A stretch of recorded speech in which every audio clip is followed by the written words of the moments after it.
क्या रीजन होते हैं और क्या क्या चीजें होती हैं, वो सब हम जानेंगे। तो महाजनपदा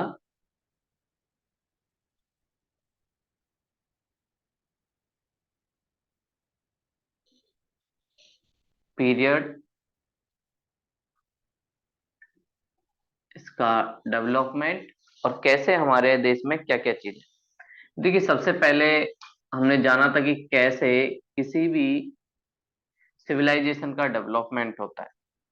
तो ये महाजनपदा पीरियड हमारा सेकंड सिविलाइजेशन है। और सेकंड सिविलाइजेशन है तो इसमें कुछ नई चीजें एक तरीके से देखेंगे।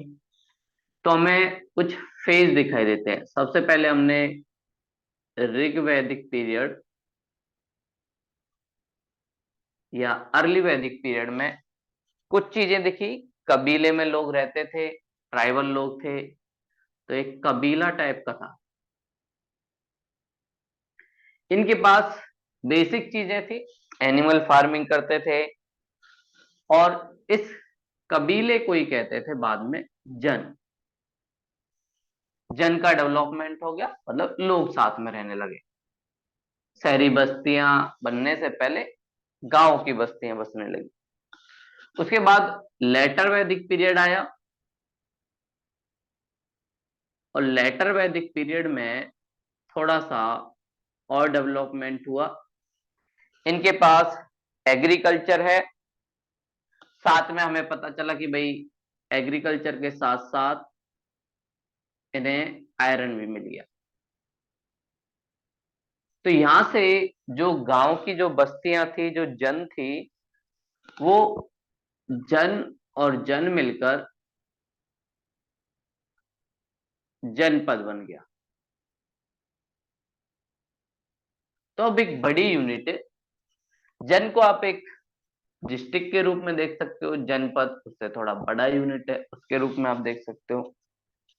और यहाँ पर पहली बार लैंड की बात भी होने लगी कि लैंड राइट होगा, लैंड से रेवेन्यू लेगा राजा, बलि नामक कर लेगा, टैक्स लेगा, ये सारी चीजें। उसके बाद जो अगला पीरियड आता है, इसी को हम कहते हैं महाजनपदा। अब यहां पर एग्रीकल्चर सरप्लस है। एग्रीकल्चर सरप्लस होने की वजह से ये लोग ट्रेड कर पा रहे हैं। और ट्रेड जैसे डेवलप होगा तो कुछ ट्रेड सेंटर भी डेवलप होंगे। और ये ट्रेड सेंटर जो डेवलप होते हैं, यहाँ पर जनपद प्लस में एक और जनपद, जब दो जनपद एक तरीके से मिल जाते हैं तब महाजनपद। और अब महाजनपद का डेवलपमेंट हुआ और एक बड़ा सेंटर है। जैसे हमें मगध महाजनपद दिखेगा,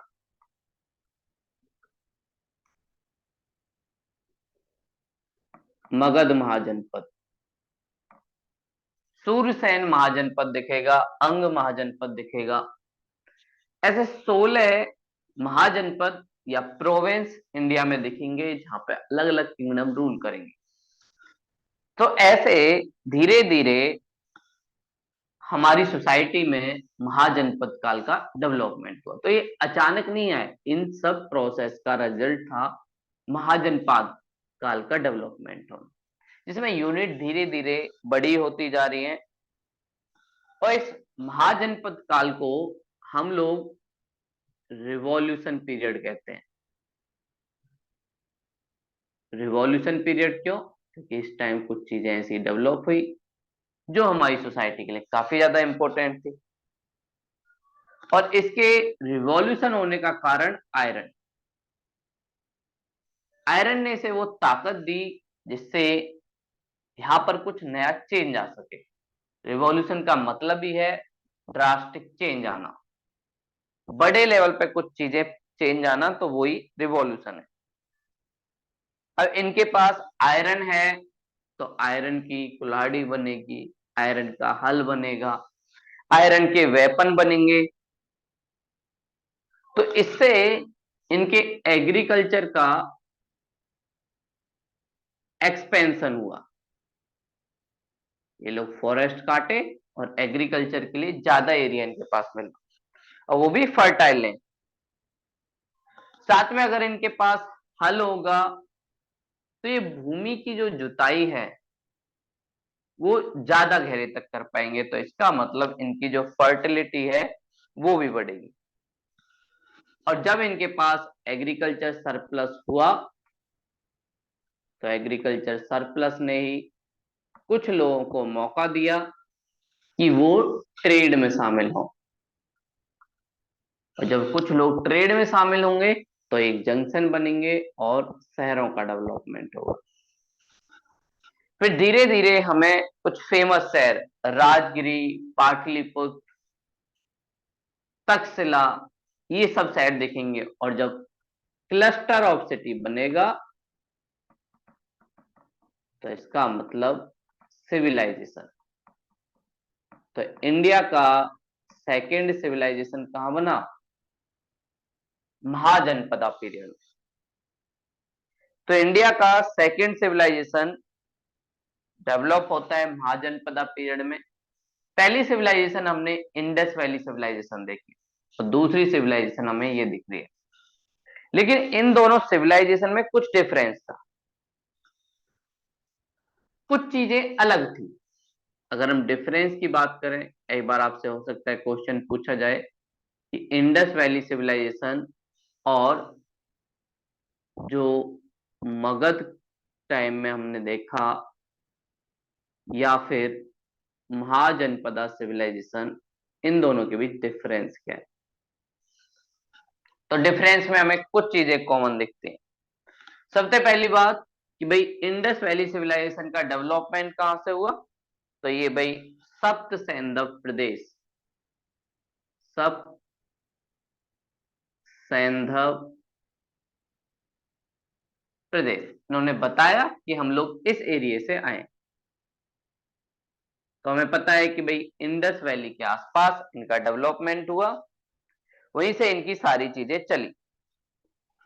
और यहाँ पर कुछ नदियां थी, जिनमें पंजाब वाली 5 नदियां, प्लस में इंडस नदी, प्लस में काबुल से भी आने वाली, तो 7 नदियां एक तरीके से मिली।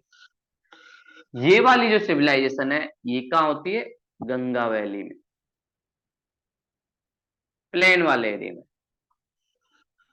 तो दोनों में डिफरेंस है, एक इंडस नदी के आसपास हो रहा है, एक गंगा वैली के आसपास हो रहा है। अगली बात, इस सिविलाइजेशन ने किस मेटल का यूज किया? तो इन लोगों ने कॉपर का यूज किया, इसलिए इसे हम कॉपर सिविलाइजेशन कहते हैं। लेकिन इस सिविलाइजेशन ने आयरन का यूज किया, आयरन से इनके पास ज्यादा ताकत है। ये दोनों में डिफरेंस है। तीसरी बात आती है, क्या इनके पास मॉनेटरी सिस्टम था, कोई करेंसी थी? तो इंडस वैली सिविलाइजेशन में हमें कोई करेंसी नहीं मिलती, लेकिन इस सिविलाइजेशन में करेंसी मिलती है। पहली बार करेंसी का यूज होगा, और एक करेंसी जिसे हम कहेंगे आहत, वो इंडिया में लॉन्च हो। तो आहत एक करेंसी थी, और ये किसकी बनती थी? सिल्वर की। सिल्वर के कॉइन होते थे, उसी को कहते थे आहत।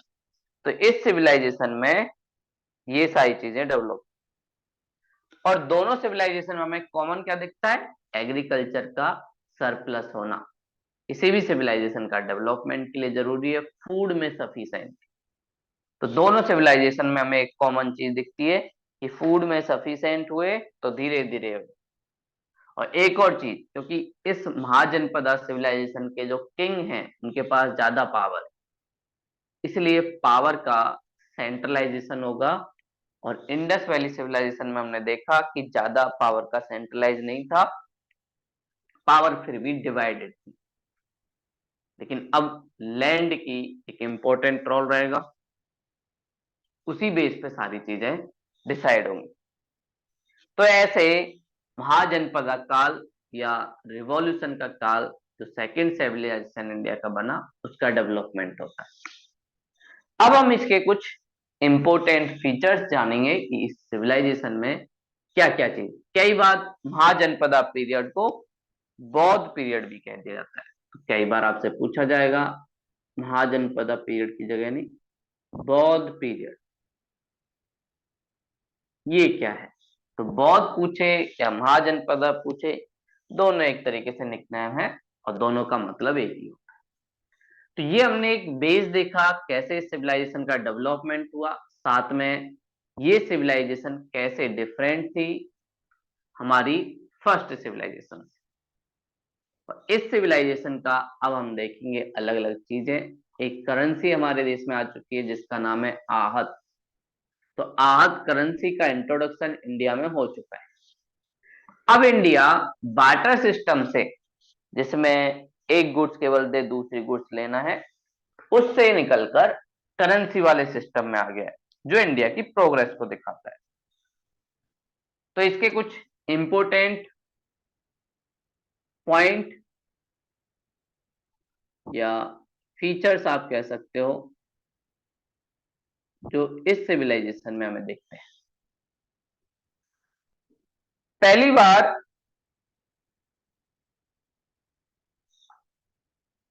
लैंड का रिकॉर्ड रखना स्टार्ट कर दिया अब राजा ने। देखिए लैंड का रिकॉर्ड रखना क्यों जरूरी है। पहले लैंड की इतनी वैल्यू नहीं थी, तो किसी की ऑनरशिप राइट का भी इशू नहीं होता था। लेकिन अब सब अपनी ऑनर से पेश करना चाहते हैं कि ये हमारे पूर्वजों की, ये हमारे पूर्वजों की है। तो इसलिए राजा ने क्या कहा, लैंड रिकॉर्ड होगा और हम लोग लैंड को मेजर करेंगे। तो इन लोगों ने लैंड को मेजर करना भी स्टार्ट कर दिया। मेजरमेंट होना स्टार्ट किया और इन लोगों ने एक यूनिट बनाई जिसका नाम था निर्वतन।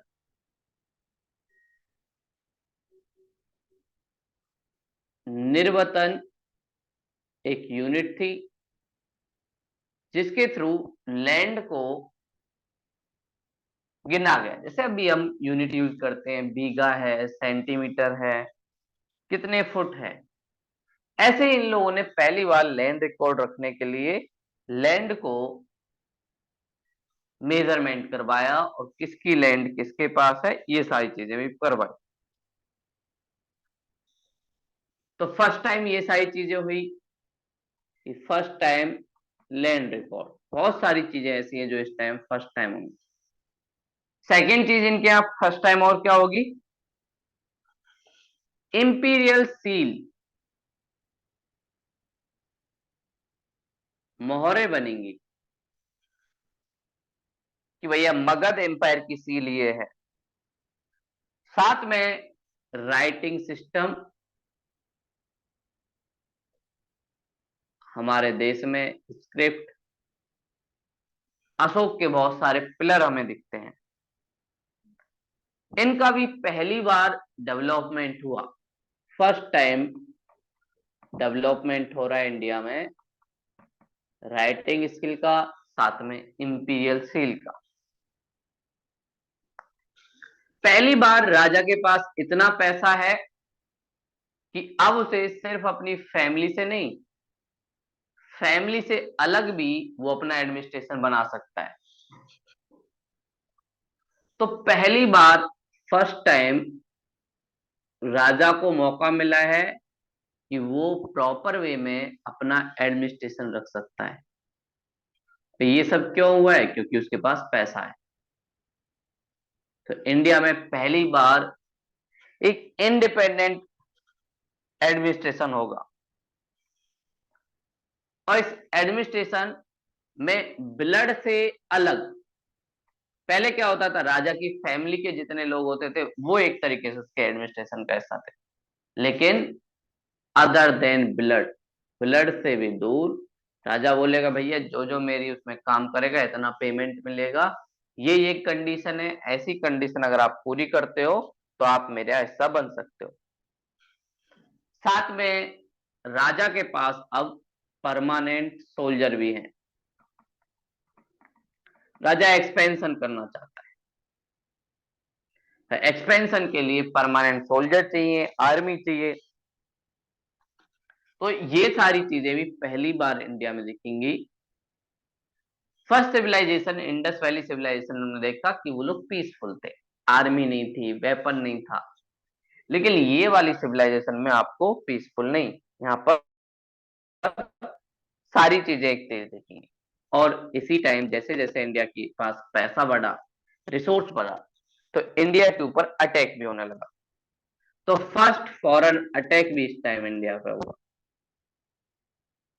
कुछ इन्वेडर इंडिया में आए, रिसोर्स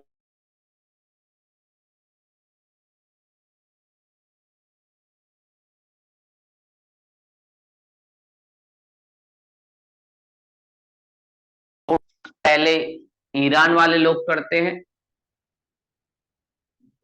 उसके बाद यूरोप, जहां से अलेक्जेंडर आएगा। अलेक्जेंडर भी इसी टाइम पे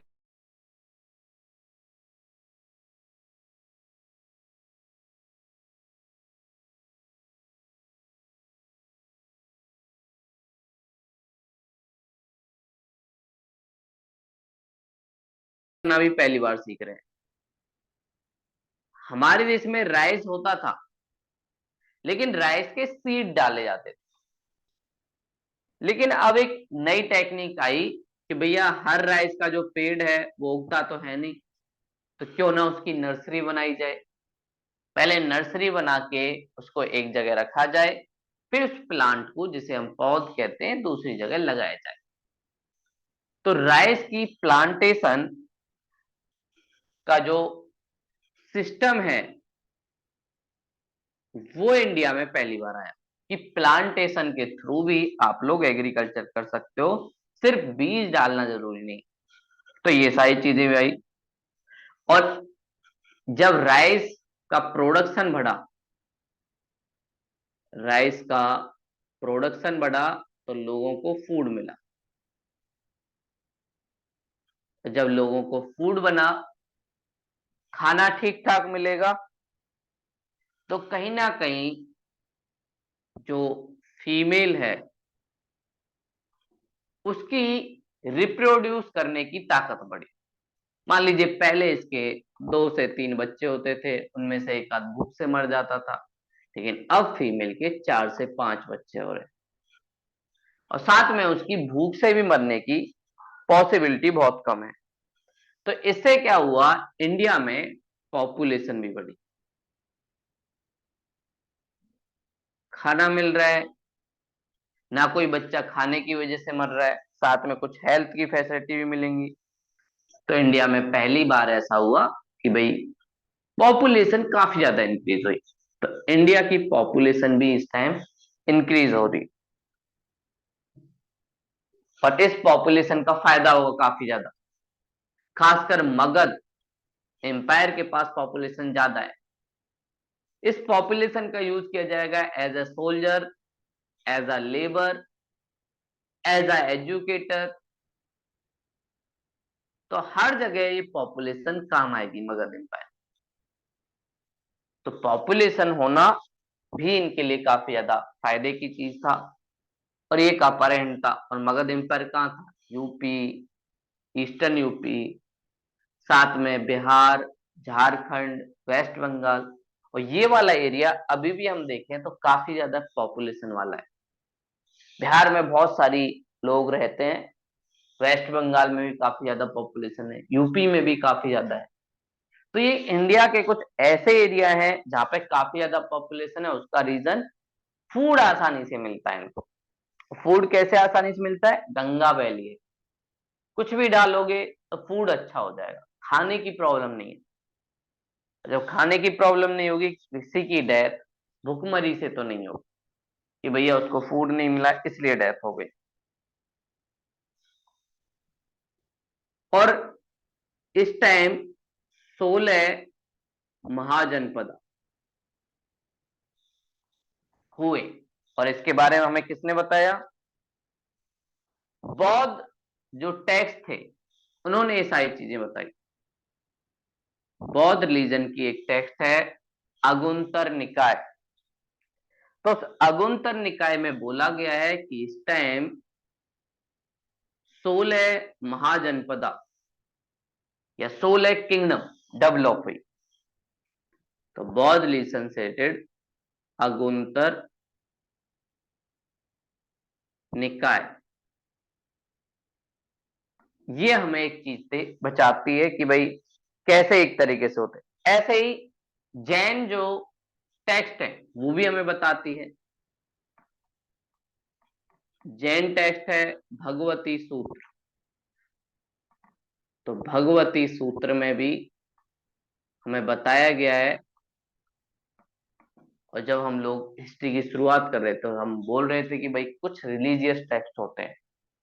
तो हमने अगुंतर निकाय की भी बात की थी, भगवती सूत्र की बात की थी, जो जैन रिलीजन से है।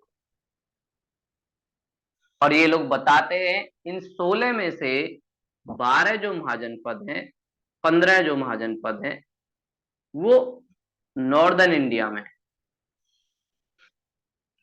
इंडिया के नॉर्थ वाले पार्ट में है। एक महाजनपद जो नर्मदा नदी के दक्षिण में मिलेगा, जिसका नाम था असमक। ये एक तरीके से नर्मदा नदी के साउथ में है। तो असमक को छोड़कर सभी महाजनपद नॉर्दर्न इंडिया में है। और इन महाजनपदों में से कुछ महाजनपद ऐसे थे जहां रिपब्लिक था। रिपब्लिक मतलब जैसे आज हमारे देश का पूरा नाम क्या है, रिपब्लिक ऑफ इंडिया। रिपब्लिक का मतलब होता है हेड ऑफ स्टेट इलेक्टेड होना। वो चुना हुआ होना चाहिए, छटा हुआ नहीं। चुना हुआ का मतलब वोटिंग होना, और छठे हुए का मतलब किसी एक फैमिली से होना, किंग या क्वीन, राजा का बेटा राजा बनना, तो उसे रिपब्लिक नहीं कहते। तो यहाँ पर कुछ महाजनपद ऐसे हैं जिनमें वज्जी हैं, मल्ल हैं। ये महाजनपद रिपब्लिक हैं। इसका मतलब इनका हेड ऑफ स्टेट इलेक्टेड है, लोगों के पास पावर है। और उसके अलावा और सारे लोग मोनार्की हैं। मोनार्की मतलब राजा का शासन। अदर में हमें मोनार्की एक फैमिली टाइप के दे, जैसे इंडिया इस टाइम रिपब्लिक है क्यों, क्योंकि हमारा head of state president elected है। वहीं यूनाइटेड किंगडम अभी भी मोनार्की सिस्टम है, क्यों, क्योंकि वहां का हेड ऑफ स्टेट किंग या क्वीन है जो एक फैमिली से जुड़ा हुआ है। तो इसलिए दोनों में डिफरेंस है। और यूके अपने आगे रिपब्लिक नहीं लगा सकता, इंडिया लगा सकता है। तो ऐसे इस टाइम में कुछ चीजें हमें दिखाई दी। तो हमने देखा लैंड रिकॉर्ड फर्स्ट टाइम होगा, निर्वतन यूनिट का यूज किया जाएगा, इंपीरियल सील भी फर्स्ट टाइम यूज होंगी, साथ में राइटिंग सिस्टम आएगा। फर्स्ट टाइम एडमिनिस्ट्रेशन की बात होगी ब्लड से, other than blood, permanent soldier army. First foreign attack पहले ईरान फिर यूरोप, राइस की प्लांटेशन और प्लांटेशन क्रॉप से ये लोग इंट्रोड्यूस होंगे, और इसकी वजह से फीमेल की रिप्रोडक्शन की जो कैपेसिटी है वो बढ़ेगी और पॉपुलेशन बढ़ेगी। 16 महाजनपद दिखेंगे जो हमें अगुंतर निकाय बौद्ध धर्म और भगवती सूत्र जैन भी बताते हैं। इनमें से 15 जो महाजनपद हैं वो नॉर्दर्न इंडिया में है, एकमात्र जो है वो नर्मदा नदी के दक्षिण में असम। कुछ महाजनपद ऐसे हैं जो रिपब्लिक हैं, जिनका हेड ऑफ स्टेट इलेक्टेड है, वज्जी और मल। कुछ महाजनपद ऐसे हैं जहां पे मोनार्की सिस्टम। ऐसे हमें ये सारी चीजें दिखती। साथ में इस टाइम इंडिया में कुछ शहर डेवलप हो गए जो काफी ज्यादा फेमस है। और जो भी ट्रेवलर आया वो ट्रेवलर इन शहरों के बारे में जिक्र जरूर करता है। तो इसका मतलब जैसे अभी आज के टाइम अगर कोई इंडिया घूमने आए तो कुछ शहरों की बात करेगा, न्यू दिल्ली, साथ में मुंबई, बैंगलोर, चेन्नई, ये इंडिया के कुछ फेमस शहर। ऐसे ही उस टाइम कुछ 6 मेगा सिटी दिखते थे जिन्हें लोग बोलते थे महानगर, बड़े नगर। आज के टाइम में हम मेगा सिटी किसे कहते हैं? जिस शहर की पॉपुलेशन 10 लाख से ज्यादा हो, वहां की 75% से ज्यादा जो मेल हैं वो जॉब करते हो प्राइमरी सेक्टर से। ऐसे ही यहाँ पर 6 मेगा सिटी दिखते हैं। पहली है चंपा।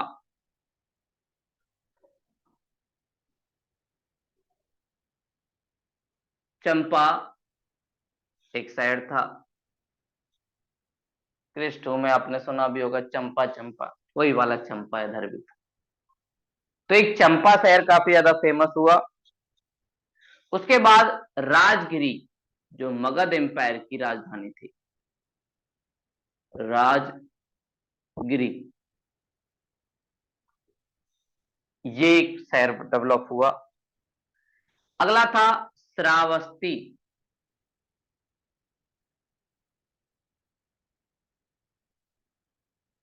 श्रावस्ती शहर भी काफी ज्यादा फेमस हुआ। फिर साकेत,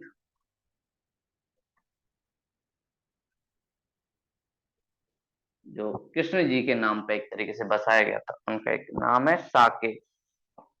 अगला हमें दिखता है काशी, जिसे आज के टाइम बनारस।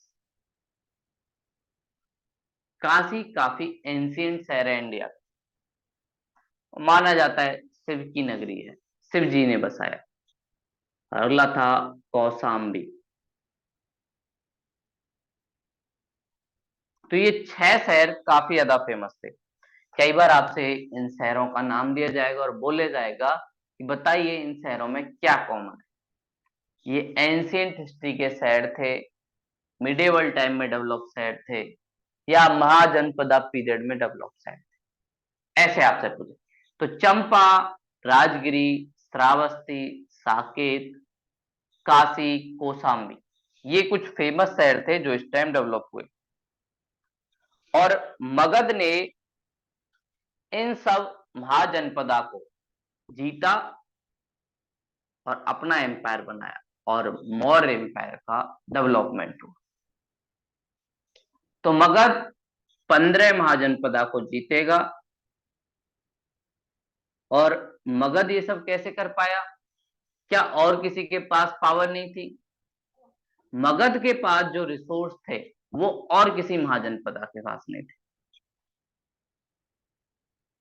मगध जिस एरिया में पड़ता है वो एरिया छोटा नागपुर प्लेटू वाला, और छोटा नागपुर प्लेटू से आज भी हम लोग आयरन और ये सारा सामान निकालते हैं। तो मगध के पास कुछ ऐसी चीजें थी जो और एम्पायर के पास नहीं थी, इसलिए मगध का इवोल्यूशन होता है और वो अदर महाजनपदा को हराता है। तो अगली बात हम देखेंगे कि rise of Magadh empire. Magadh empire क्यों इनसे जीता? तो मगध एम्पायर के पास कुछ एडवांटेज होंगी, तभी तो इनसे आगे निकल गया, वरना सब लोग तो साथ में ही थे। आयरन इनको भी पता था और किंगडम को भी पता था, लेकिन ऐसा क्या हुआ कि मगध जो है वो इस मामले में काफी आगे निकल गया, अदर किंगडम काफी ज्यादा पीछे रह गए। तो इसका कुछ रीजन होगा।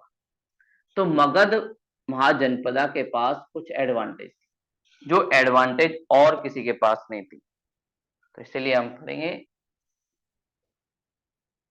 Rise of Magadh empire. तो मगध एम्पायर का राइज क्यों हुआ, इसके कुछ रीजन होंगे। सबसे पहली बात, इनकी ज्योग्राफी, इनकी ज्योग्राफी इन्हें एक ऐसी लैंड देती है जिसमें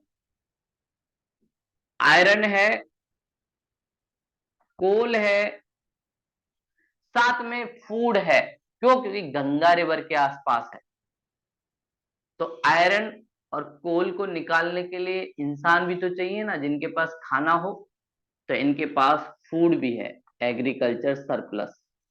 और गंगा रिवर का जो बेल्ट है वो काफी ज्यादा फर्टाइल है। ये एक इनके लिए सबसे बड़ी बात थी। अगला, इनके पास नेचुरल रिसोर्स में भी काफी ज्यादा ये लोग आगे थे। और नेचुरल रिसोर्स में क्या था? पहला जो हमने देखा, लैंड फर्टिलिटी। कुछ भी उगाओ सब उग जाता है। लैंड फर्टिलिटी ने इनको एग्रीकल्चर सरप्लस दिया। एग्रीकल्चर सरप्लस दिया तो कुछ लोग सोल्जर बन पाए, कुछ लोग एडमिनिस्ट्रेशन में जा पाए, कुछ लोग और वेपन वाले फील्ड में भी काम कर पाए। साथ में इनके पास फॉरेस्ट है। इस फॉरेस्ट से इन्हें बहुत सारी चीजें मिलती हैं, जैसे कंस्ट्रक्शन के लिए वुड मिलती है, तो वुड का काफी ज्यादा यूज करेंगे। साथ में लोहे को मेल्ट करने के लिए, आयरन को मेल्ट करने के लिए भी कुछ चाहिए ना, तो आयरन मेल्ट के लिए इनके पास वुड का यूज कर सकते हैं या कोल का यूज कर सकते हैं। ये सारे ऑप्शन भी इनके पास। साथ में इनके पास एलिफेंट हैं। एलिफेंट जो इनकी सेना में भी रहेंगे, जो इन्हें अदर एम्पायर के कंपैरिजन थोड़ा एडवांटेज देंगे। तो अदर एम्पायर को हराना इनके लिए आसान होगा। तो ये हमने देखा कि कैसे ज्योग्राफी और नेचुरल रिसोर्स कहीं ना कहीं एक इंपॉर्टेंट रोल प्ले कर रहे थे मगध एम्पायर के डेवलपमेंट। अगली जो बात है, रिवर। रिवर इनको एग्रीकल्चर में तो हेल्प करती थी, साथ में इनके एज अ ट्रांसपोर्ट भी काम करती थी। ये लोग वाटर ट्रांसपोर्ट का काफी ज्यादा यूज करते हैं। तो एज अ ट्रांसपोर्ट भी रिवर ने इनकी हेल्प की, साथ में सिक्योरिटी। क्योंकि अगर किसी को राजगिरी जो इनकी कैपिटल है उस पर कंट्रोल करना है, तो गंगा रिवर को क्रॉस करके राजगिरी की तरफ आना पड़ेगा। लेकिन ये आसान नहीं था, तो इन्हें प्रोटेक्शन मिली गंगा रिवर के थ्रू। तो या तो और बंदों की नेवी इतनी स्ट्रांग हो, और ये लोग इस चीज का वेट करते थे, तो इनका नेचुरल बॉर्डर था। और नेचुरल बॉर्डर हमेशा हेल्प करता है आपकी कि आपको एनिमी से बचाया जा सके। तो ये इनके पास एक एडवांटेज था। अगला इनके पास ह्यूमन रिसोर्स। ये इनके पास सबसे बड़ी ताकत थी। इनके पास इतना ह्यूमन रिसोर्स है जो किसी और के पास नहीं। तो इनके पास जो पॉपुलेशन इंक्रीज हुई थी राइस की वजह से, उस पॉपुलेशन का यूज अलग अलग काम में कर सकते हैं। उससे भी इन्हें एडवांटेज मिली। कुछ इसमें से एग्रीकल्चर करेंगे, कुछ इसमें से सोल्जर बनेंगे, कुछ लोगों को एडमिनिस्ट्रेशन में लाया जाएगा, कुछ लोग ट्रेड करेंगे। तो ज्यादा पॉपुलेशन मतलब रिसोर्स का ज्यादा यूज, ज्यादा यूज तो टैक्स ज्यादा। ये सारी चीजें इसका। और एक और इंपॉर्टेंट चीज, मगध एम्पायर के रूलरों ने यहाँ के लोगों को फ्रीडम दी। तो सोशल फ्रीडम काफी ज्यादा थी। अगर सोशल फ्रीडम लोगों को होगी तो लोग थोड़ा अच्छे से काम कर पाएंगे। तो जो सोशल फ्रीडम इनको मिली, और शुरुआती फेज में इनके यहाँ वर्ण सिस्टम नहीं था। वरना सिस्टम जो एक तरीके से कंट्रोल करता था कि आपको यही करना है। तो इस वजह से इनके यहाँ सोसाइटी में पीस बना रहा, एक दूसरे के साथ डिस्क्रिमिनेशन नहीं होता था, लेबर एक जगह से दूसरी जगह शिफ्ट हो सकती थी, एक ही फैमिली में बहुत सारे लोग अलग अलग काम कर सकते थे। ये भी इनका एक अच्छा रीजन था जिसने इनको हेल्प किया। और सबसे last, political system. Political stability किसी भी एम्पायर के लिए सबसे ज्यादा जरूरी है, और इनके पास वो पॉलिटिकल स्टेबिलिटी थी। इनके पास बड़े बड़े लीडर थे, जिसमें अशोक। तो इनके पास पॉलिटिकल सिस्टम जो था, उस पॉलिटिकल सिस्टम ने ऐसी पॉलिसी चलाई जिससे ये महान बन पाए। इनके यहाँ धीरे धीरे बहुत सारी चीजें हुई, जैसे बहुत सारी डायनेस्टी। पहले हर्यक वंश, डायनेस्टी। डायनेस्टी का मतलब एक फैमिली। फिर उसके बाद शिशुनाग। हर्यक वंश के बारे में बोला जाता है कि अपने पापा को मारते थे, उसके बाद ही गद्दी पे बैठते थे। ऐसा इनके साथ होता था। उसके बाद यहाँ पे शिशुनाग वंश आया।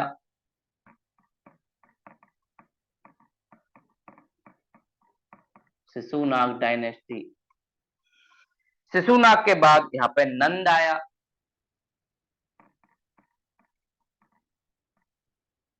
महापद्म नंद। और घनानंद, जिसके टाइम अलेक्जेंडर ने अटैक किया था और चाणक्य बड़े गुस्से में था। चाणक्य ने घनानंद को बोला था, देखो बेटा, अलेक्जेंडर हमारे देश के ऊपर अटैक कर रहा है। ज्ञानानंद बोला, मुझे क्या मतलब। वो अपना मस्त था, डांस चल रहा था बढ़िया, सोमरस का पान कर रहा था। ये पंडित भाई साहब आ गए थे। चाणक्य जी आचार्य थे तक्षशिला के, और अलेक्जेंडर पूरी दुनिया को जीतना चाहता था। इसलिए अलेक्जेंडर ने अटैक किया इंडिया पर भी। लेकिन इंडिया में अभी नेशनलिज्म की फीलिंग नहीं है। सब किंगडम अपने आप को अलग अलग देश मानती हैं, और इस वजह से घनानंद भी ऐसा ही मानता है। तो जब पोरस पर अटैक करता है वेस्टर्न पार्ट में अलेक्जेंडर, तो घनानंद कुछ करता ही नहीं, बोले जब हमारे किंगडम में आएगा तब देखा जाएगा। तब चाणक्य को गुस्सा आता है, बेटा तुम समझ ही नहीं रहे हो, हम देश के इंटीग्रेशन। बोले कैसा देश, कहाँ का देश? मेरा देश ये है, वो मेरा देश नहीं, ये मेरी रेस्पॉन्सिबिलिटी नहीं। तब चाणक्य शपथ लेते हैं और बोलते हैं, एक दिन तुम्हें हराऊंगा और यहाँ पे एक नया एम्पायर बने। तो एक बच्चे को बोलते हैं कि बेटा तुम राजा हो। वो घबरा जाता है, ऐसे कैसे राजा? बोले मैं बनाऊंगा ना। तो उसके बाद एक सेना तैयार की जाती है, और फिर उसके बाद मौर्य एम्पायर का डेवलपमेंट होता है, इसके पहले रूलर चंद्रगुप्त मौर्य। और Chanakya as a king maker थे, उन्हीं की वजह से ये सारी चीजें हो रही। तो ऐसे मौर्य एम्पायर का डेवलपमेंट हुआ, और मौर्य एम्पायर ने बड़े लेवल पे पूरे सिस्टम को ही चेंज कर दिया। तो नंद वंश, और नंद वंश के बाद मौर्य वंश, और मौर्य लोगों ने ही इस डायनेस्टी को काफी बड़े लेवल पे लेके चले। तो मौर्य डायनेस्टी वो डायनेस्टी थी जिसने मगध को काफी ज्यादा ऊपर लेवल पे ले। लेकिन इनके साथ ही इनके यहाँ अटैक भी हुए, फॉरेन अटैक हुए। और इन अटैकरों का मेन पर्पस क्या था? पैसा, रिसोर्स। फेमस हो गए थे ये लोग, तो इसलिए इंडिया पर अटैक होने की स्टार्टिंग भी इसी फेज में होती है। पहली बार ऑफिशियल जिक्र मिलता है कि भाई इंडिया के ऊपर अटैक हो रहे हैं, और इन अटैकों के भी हमें जो एविडेंस है टेक्स्ट बुक में मिलते हैं। बौद्ध है, जैन है, बहुत सारी पेंटिंग है, एलोरा, अजंता, उन पेंटिंग में भी ये सारी चीजें दिखती हैं। तो अटैक के एविडेंस भी यहां मिलते हैं। तो हमारे देश में फॉरेन अटैक, और जैसा हमने देखा सबसे पहले कौन करेंगे, ईरान। ईरान वाले लोग इंडिया पर अटैक करते हैं, और ईरान का एक फैमिली जिसका नाम है हकमनी, हकमनी जो वहां रूल करते हैं ईरान में, उनका एक सोल्जर जिसका नाम है डेरियस। तो डेरियस जी इंडिया आएंगे, इंडिया पर अटैक करेंगे। फिर उसके बाद डेरियस के बाद दारा, ये दारा सिको नहीं है जो मुगल वाला, ये दूसरा दारा है, वहीं का दारा, ये लोग अटैक करेंगे। और इन लोगों ने अटैक करके इंडिया का जो वेस्ट वाला पार्ट है उस पार्ट को अपने अंडर कवर कर लिया और उसे अपना प्रोविंस बना दिया। तो नॉर्थ वेस्ट जो पार्ट था, जिसमें राजस्थान का कुछ पार्ट कह सकते हो, पंजाब का कुछ पार्ट कह सकते हो, सिंध, बलूचिस्तान, उस वाले पार्ट को इन्होंने बना दिया। फिर उसके बाद सेकंड जो अटैक हुआ वो ग्रीक का हुआ, और ग्रीक या Europe, first attack Iran, second attack Europe, और यूरोप का एक रूलर अलेक्जेंडर, जिसे सिकंदर भी कहा जाता है। तो अलेक्जेंडर जो पूरी दुनिया को जीतना चाहता था वो इंडिया आता है, और ये अटैक करता है। और जब ये अटैक करता है तो तक्षशिला, जो इंडिया की एक फेमस यूनिवर्सिटी थी, चाणक्य जी उसी के प्रोफेसर थे, तक्षशिला के। तो तक्षशिला का रूलर अलेक्जेंडर का वेलकम करता है, क्योंकि उसे लग रहा था मैं तो इसे हरा नहीं सकता। और जब ये रूलर जिसका नाम था आम्बी,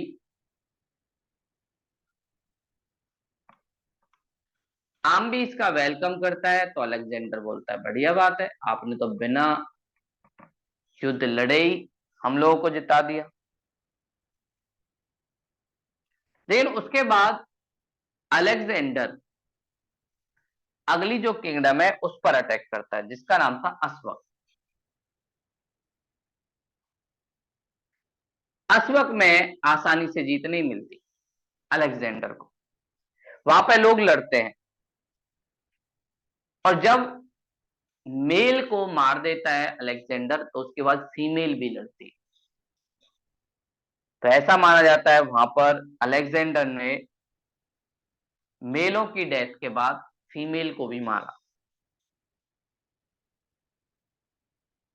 और फिर इसने पोरस किंगडम पे भी अटैक किया, और पोरस को जीत के उसका नाम अपने घोड़े, जो घोड़ा था उसके नाम पर रखा, बोके फैला।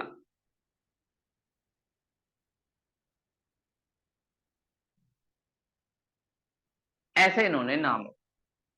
तो अलेक्जेंडर काफी अच्छा जीत रहा था, लेकिन प्रॉब्लम क्या थी, ये लोग यूरोप से थे, और इंडिया और यूरोप की क्लाइमेट में काफी डिफरेंस था। पहली बात तो बड़ी मुश्किल से वहां के लोग इंडिया आए, जीते, लेकिन इसी टाइम मानसून सीजन आ गया, ये लोग डर गए। हम लोग इंद्र देवता को मानते थे, और हम लोगों ने बोला अब तुम लड़के दिखाओ। तो जब बारिश हुई, लगातार बारिश होती है मानसून के टाइम, तो ये लोग घबरा गए, और पहले ऊपर वाली शक्तियों में, नेचुरल पावर में बिलीव किया जाता था। तो इनके सोल्जरों ने, अलेक्जेंडर के सोल्जरों ने मना कर दिया अलेक्जेंडर से कि अब हम नहीं जाएंगे। अलेक्जेंडर चाहता था कि हम आगे इंडिया के पार्ट्स में जाएं, लेकिन नहीं जा सकते। दूसरी तरफ मगध एम्पायर के बारे में उनके सोल्जरों को पता था कि मगध काफी ज्यादा पावरफुल है, एलिफेंट है, नंद डायनेस्टी वहां रूल करती, इससे भी उनको डर था। और साथ में उनको बहुत टाइम लगा था इंडिया आने में। कुछ लोगों की हेल्थ खराब हो गई मौसम की वजह से, मच्छर भी काटेगा, बारिश ज्यादा होगी तो। साथ में इनकी फूड हैबिट बिल्कुल डिफरेंट थी, इंडिया की फूड हैबिट बिल्कुल एकदम अलग। बहुत सारे लोगों की हेल्थ खराब हुई, तो उन लोगों का मोटिवेशन काफी डाउन। उन लोगों ने अलेक्जेंडर से बोला, हम लोग आगे नहीं जा सकते, हम लोगों को घर जाना है। तो उसके बाद अलेक्जेंडर ने अपना जो मिशन है वो एंड किया। तो अलेक्जेंडर पोरस तक आया और नॉर्थ वेस्ट पार्ट को अपना नाम दिया और निकल गए। कुछ लोग शिप के थ्रू अरेबियन सी से निकले, कुछ लोग लैंड के थ्रू गए। रास्ते में जाते जाते अलेक्जेंडर की तबीयत भी खराब हो गई, तो बेचारा घर करने से पहुंचने से पहले ही उसकी भी डेथ हो गई। तो ये लोग इंडियन क्लाइमेट को एक तरीके से अडॉप्ट नहीं कर पाए, इनको प्रॉब्लम हुई, इस वजह से इन लोगों का जो मिशन था वो पूरा सक्सेसफुल नहीं हुआ। तो आए लेकिन चले भी गए। इन अटैकों का इम्पैक्ट ये पड़ा, इंडिया में एक नया कल्चर आया। जब इन लोगों ने अटैक किया होगा और ये लोग जीत के गए हैं, तो इनकी कुछ अच्छी अच्छी चीजें लोगों ने सुनी होंगी, किसी ने देखी होंगी कि भाई उनके पास क्या क्या था जो हमारे पास नहीं है। तो हमारे रूलर भी उन चीजों को अपनाना स्टार्ट कर दें। वहां से कुछ नई स्क्रिप्ट इंडिया में आई। नई स्क्रिप्ट आई जैसे खरोष्टी। खरोष्टी जो स्क्रिप्ट है ये ऐसे लिखी जाती है जैसे उर्दू, ऐसे राइट से लेफ्ट।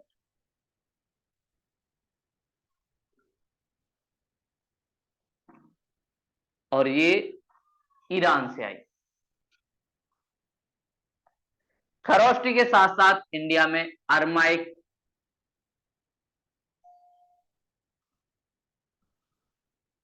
अरमाइक स्क्रिप्ट का भी डेवलपमेंट हुआ।